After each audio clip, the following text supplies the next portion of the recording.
இதுல நான் வந்து பார்வையாளரா வந்திருக்கேன். உள்ள விட மாட்டாங்க, கெஞ்சி இருக்கேன். இது என் தொகுதி எக்மூர்.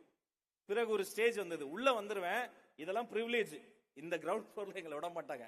அந்த கார்னர் இருக்குல்ல, அது வந்து எல்லாரும் விட்ட பிறகு அங்க கொஞ்சம் காவல்துறை நண்பர்கள், ஃபயர் சர்வீஸ் ஆளுங்கெல்லாம் ரெக்வஸ்ட் பண்ண அண்ணா அப்படின்னா அங்க விடுவாங்க. அங்க நின்று பார்த்திருக்கேன்.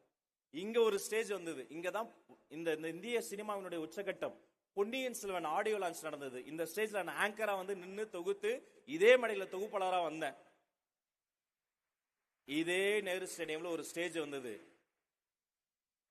சி ஜோசப் விஜய் என்னும் நான் என்ற மாண்புமிகு முதலமைச்சரனுடைய பதவியேற்பு விழால நான் அமைச்சரா வந்தேன்.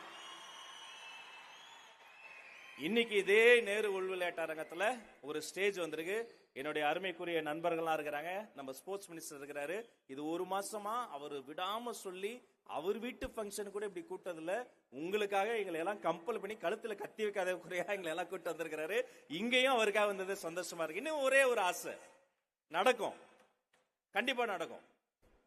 உங்கள பல பேரு அந்த சாதனையை செய்து முடித்த பிறகு